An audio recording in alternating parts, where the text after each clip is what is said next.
కేంద్రంలో బీజేపీ ఆచితూచి అడుగులు వేస్తోంది. మ్యాజిక్ ఫిగర్ కి చాలా దూరంలో ఆగిపోయిన బీజేపీని ఆదుకుంటున్నది, ఊతకర్ర సాయం అందిస్తోంది. ఏపీ నుంచి తెలుగుదేశం, బీహార్ నుంచి జేడీయూ అన్నది తెలిసిందే. అందుకే ఈ రెండు పార్టీలకు ఎన్డీఏ పెద్దలు ఎక్కడలేని విలువ ఇస్తున్నారు.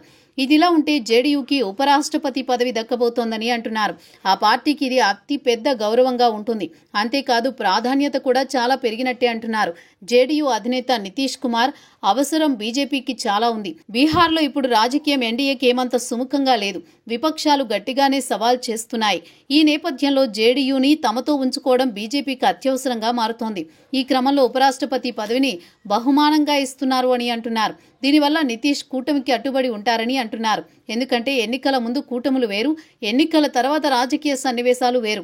బీహార్లో ఇలాంటివి చాలా జరిగాయి. పైగా గత 5 ఏళ్లలో నితీష్ రాజకీయ విన్యాసాలు దేశమంతా చూసింది.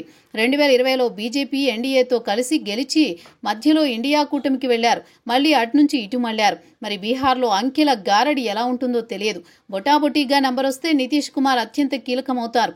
అందుకే ఆయన ముందర కాళ్లకు బంధం వేసేందుకు బీజేపీ ఈ విధంగా దేశంలోని అతిపెద్ద రెండవది అయిన రాజ్యాంగ పదవిని అందిస్తోందని అంటున్నారు. మరోవైపు ఏపీలో టీడీపీని చంద్రబాబుని అలాగే చూసుకుంటున్నారు.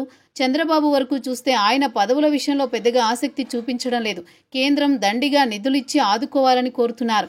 అయితే గ్రాంట్స్ విషయంలో అనుకున్నంతగా సాయం అందిస్తోందా లేదా అన్నది పక్కన పెడితే పదవుల విషయంలో మాత్రం బీజేపీ తెలుగుదేశానికి న్యాయం చేస్తోందని అంటున్నారు. ఇప్పటికే ఒక గవర్నర్ పదవిని ఇచ్చిన బీజేపీ రానున్న కాలంలో మరో గవర్నర్ పదవి ఇవ్వడానికి సిద్ధంగా ఉంది. అంతేకాదు లోక్సభలో డిప్యూటీ స్పీకర్ పదవి కూడా టీడీపీకి ఇస్తారనే ప్రచారం జరుగుతోంది. మొత్తానికి నితీష్ ని చంద్రబాబుని ప్రసన్నం చేసుకోవడంలో బీజేపీ సక్సెస్ అవుతోందని చెబుతున్నారు.